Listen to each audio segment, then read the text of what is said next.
Yo, what up guys, I'm Sammy and welcome back to the Soul Drop, and this is my first impressions look on the Adidas D.o.n issue 6. So it's finally released, or it hasn't released on Adidas yet. It will release in the beginning of July, but it is available on Finish Line and it retails for 120 bucks. So if you guys do want to cop, I try to leave an affiliate link in the description box. But also the D.o.n issue 5 is on sale for like 60 bucks on Adidas. So that's pretty insane. The D.o.n issue 5 is actually a pretty underrated performer. This is actually a pretty nice shoe. I enjoyed playing in it. Not my favorite, but it's a pretty solid performer. And for 60 bucks, that is a crazy deal. So if you guys do want to cop either of these shoes, again, links will be in the description box. And if you do choose to get either of these shoes, it does help me out if you buy it through the links in the description box, or kind of like underneath this video description, or like kind of like in one of these corners. And as always, thank you guys so much for all the support.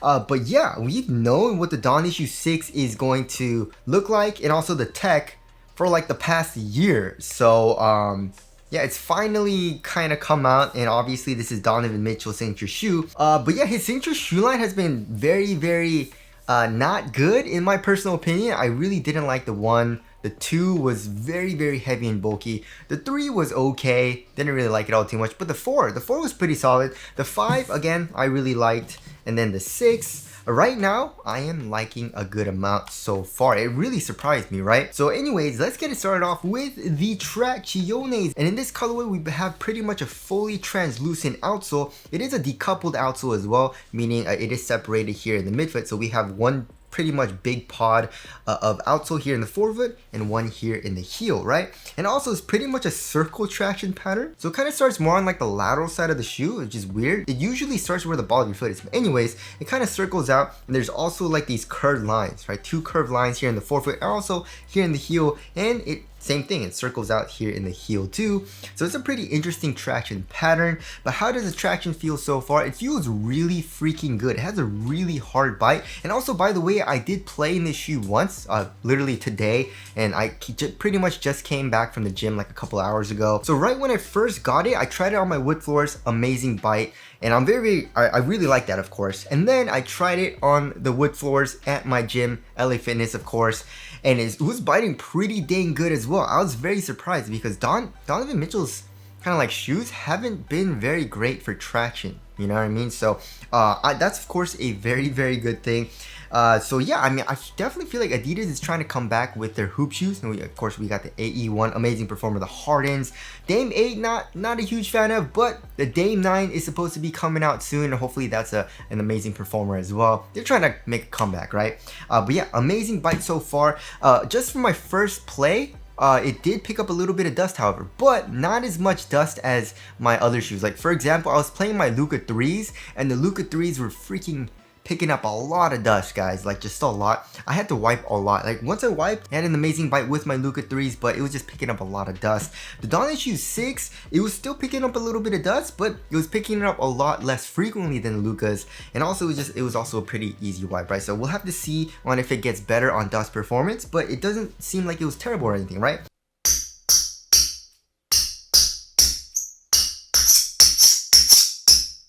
Also, for durability, it doesn't seem like it'll be the best. I mean, the grooves look really thin, right? So that's what made me think that it wouldn't be very good for outdoor use. However, the rubber is actually kind of hard. It's not super easy to kind of like move with my fingers as far as the grooves go. So I feel like it'll be pretty good for outdoor use. And also the grooves are kind of deep too. So because of those reasons, I feel like it'll be pretty good for durability. So yeah, the tracking is feeling really good so far. It might even be top tier once I actually really break it in. But yeah, I'm very happy with it right now. Now moving on to the heel to toe transition. Overall, it does feel pretty smooth. Here in the heel, we have pretty much a fully exposed midsole, and it's Light Strike Pro apparently. We got a nice curve shape as well. So here in the heel, it feels extremely smooth, nice compression. And then coming here into the forefoot, we also have a very curved shape, which I very much appreciate. You guys remember the D.o.n issue 1? Oh my, it was literally flat. It was like a slapper, you know what I mean? But with this curved shape, this rocker shape, it feels really nice for a heel to toe transition. And also, you guys can see this midfoot chain plate, right? It's just plastic. It's not carbon fiber. They put this kind of like pattern on it to make it look like carbon fiber, just like in the AE1s. The AE1s also have that that heel clip, right? So we have the Adidas 3 stripes, of course, and also we have kind of like an X plate. So that'll be, of course, good for torsion support first of all, and also making it a little bit springier, especially out of the first step or for heel to toe transition. And look at this. There's a nice springiness to it, which of course that feels great, right? So now moving on to the cushioning setup. So the cushioning setup is weird, right? So everything, like all the websites are saying different things. So first of all, Adidas, the Adidas website is just saying light strike. So it just says light strike midsole. And then where I got this shoe from Finish Line, it also says just light strike. But then the Adidas catalog is saying light strike pro and light strike and also EVA. But also if you look at the actual shoe, it says light strike pro on the actual midsole here in the forefoot. Right, so some people are speculating that it's light strike pro here in the forefoot and just regular light strike here in the heel. But when I feel it, it actually feels pretty much the same. You know what I mean? So I'm guessing it's just full length light strike pro. I could be wrong. However, I'm just gonna tell you how it feels, and it feels pretty dang nice, right? There's a good amount of compression here in the heel. It's soft.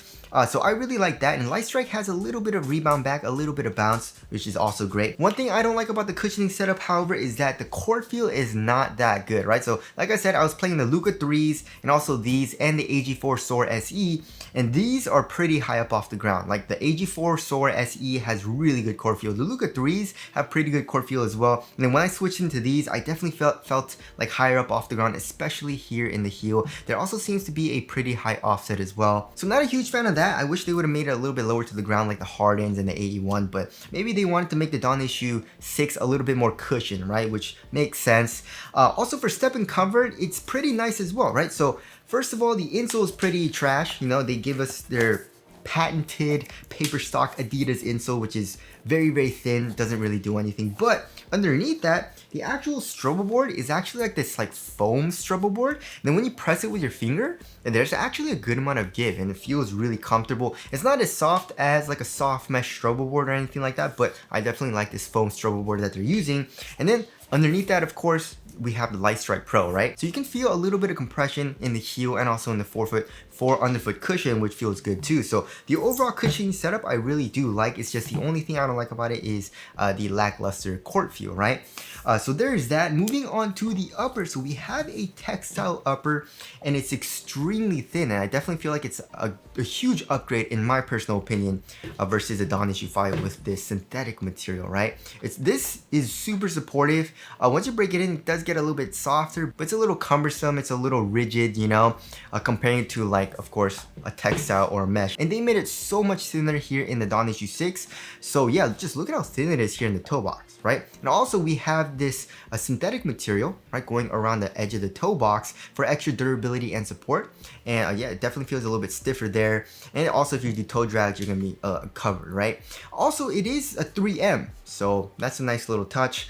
And also another thing that I really like that they did is they stiffened it up here, right, at the edge of the toe box, but also where the eyelets are around the laces, we have this kind of like plastic material as well, and it goes pretty much all the way around the shoe, right, around the heel as well. So that stiffens up the shoe a good amount, makes it a little bit more supportive feeling, but it doesn't feel super stiff or anything. And then here in the toe box, it also conforms to my foot really well. There's no pinching. I don't feel any pinching. It's comfortable. So I really like the combination of support, right, and also how thin this material feels. And also ventilation seems pretty good so far. There's not a crazy amount of airflow, but there's just a tiny bit, but it's overall really, really thin, so it's not gonna be super hot, right? Also, we have some ventilation holes where the tongue is, right in the middle of the tongue or on the bottom. And then on top, we have a little bit of padding. It's not super well padded. It's also a different tongue construction than the Dawn Issue 5. The Dawn Issue 5 was a burrito style tongue with this elastic band that kind of like kept it in place, right? The Dawn Issue 6 is just a half booty construction tongue. It's just a regular tongue. And also we have his logo right here, right, on this pull tab on the tongue. And then here in the ankle area, we have very minimal padding, especially on the side. There's pretty much zero padding, but here in the Achilles, we have this like Achilles pad almost that kind of wraps around your Achilles. I mean, we'll get into heel lockdown in a little bit, but that feels kind of okay. You know, it's very similar to the Dawn Issue 5 as well. But the overall material I really like. And also here in the midfoot, you can see there is an underlaying material as well. It's kind of like the Three Stripes logo too, but that'll of course be better for support and durability, right? It definitely feels a little bit more rigid, especially with this underlying material. So there is the material there. Moving on to the fit. So I went true to size, and this shoe fits me absolutely perfectly, right? So as far as the length goes, Going true to size, very, very good for me. And if you know what size you are here in the Don Issue 5, pretty much go the exact same size here in Don Issue 6 because it's a very similar fit, right? So also here in the toe box, it is quite snug, which I do like, and width-wise, it is slightly narrow. So it's a very snug fit overall. Here in the midfoot area, it is a little narrow as well. So I do like the very snug fit for me personally. So yeah, if you like a snug fit, go true to size. If you want it to be a little bit roomier, definitely go up half a size, right? So there is the fit there. Moving on to the support and lockdown. So for lateral containment, I feel like it'll be pretty dang good, right? Although this material doesn't feel super supportive, like I said, because of this plastic material that does stiffen up the overall material, especially here in the midfoot, or I guess like throughout the entire shoe, it does feel pretty dang supportive, right? And also here in the forefoot, for lateral containment, it does come up acting as a sidewall as far as the midsole goes. And then we have this clip here, right? This plastic clip that goes all the way around. So it starts on the medial side and then acts as, of course, a midfoot chain plate and goes around the lateral side here in the midfoot. And then here in the heel, we have an internal TP heel counter. So lateral containment feels like it's gonna be good. Lateral stability, however, this shoe isn't super wide. There's not a crazy outrigger or anything. It just protrudes out a little bit here. So we'll have to see on how lateral stability feels. But also like when I was playing in it, especially since you're kind of high up off the ground here in the heel and the light strike is kind of soft, it didn't feel super stable to me when I was playing it just like one time today. So we'll have to see on that. So there's that. And also another thing that I kind of experienced is a little bit of heel slippage. It's not heel slippage, but my heel didn't feel completely locked down. So that kind of sucks. And that probably has to do with, you know, it doesn't really cup in that much. I guess it does with this padding, but maybe it's not enough. I don't know. But it just didn't feel super locked down for me when I was playing it today. So again, that's just from my first impressions. We'll have to see on the full performance review. So there is the support and lockdown there. Moving on to the weight of the shoe. So they were saying how light the shoe is, you know, in tech specs on basically all the websites. And it feels extremely light. Like Light Strike is extremely light, especially comparing the boost and bounce cushioning, right? So that's why I really like Light Strike. And also with the upper being this thin, but also very supportive, it feels really nice. So I'm guessing like 11 ounces, right? Yeah, 11.35 ounces. That's extremely light. 11.35 ounces on the dot, right? So the average weight of my shoes is around 12.5 ounces. So that's extremely, extremely light, especially for Adidas. Like the AE1 and the Harden Volume 8, although they are amazing performers, they're like 15.5 ounces, which is extremely heavy. So 11.35 ounces, really, really light. The Don Issue 5, I think is like 12.5, 13 ounces. Yeah, 12.45 ounces, so that's average weight. And then the Don Issue 6, they definitely shed off a lot of weight, especially with the upper, right? So I very much like that. And now moving on to the aesthetics, I really like it. This heel clip, even though it's like has that fake carbon fiber pattern to it, I think it looks really clean. I really like this colorway. I just don't like the volt on it with the laces, and also here in the for the heel tab, it says D.o.n, right? But other than that, this gradient here on the midsole and also on the upper, that looks amazing. And the overall silhouette looks really good too. And honestly, I really like the Don Issue 5 too. It's a very, very clean silhouette. I don't know, what do you guys think looks better? 6 or 5? I think the 6 looks a little bit cleaner in my personal opinion. So tell us what you guys think of the aesthetics down in the comment section below. So wrapping things up, Adidas is making a comeback, guys, and they're coming back hard. The AE1, amazing performer. Harden Volume 8, amazing performer. The Don Issue 6, I feel like they try to make it a lot lighter, but still supportive and has still really good cushion, right? Again, like I said, not a huge fan of the court feel, but everything about this shoe is feeling really, really nice. Also, another minor thing, of course, is the heel slippage, or it didn't feel super locked down in the heel for me for my first wear. But other than that, I'm really liking the shoe so far, especially the traction. The traction is feeling really good too. So anyways, that about wraps it up for my first impressions look on the Don Issue 6. I'm very, very excited to keep playing this. It might even be a top tier performer. I don't know, we'll have to see on that. But that about wraps it up. Again, if you guys do want to cop a, try to leave the free link in the description box for both of these shoes. Again, this shoe is going for like 60 bucks and this shoe is going for 120 bucks. So that about wraps it up. Thank you guys for watching, and I'll see you guys in the next one.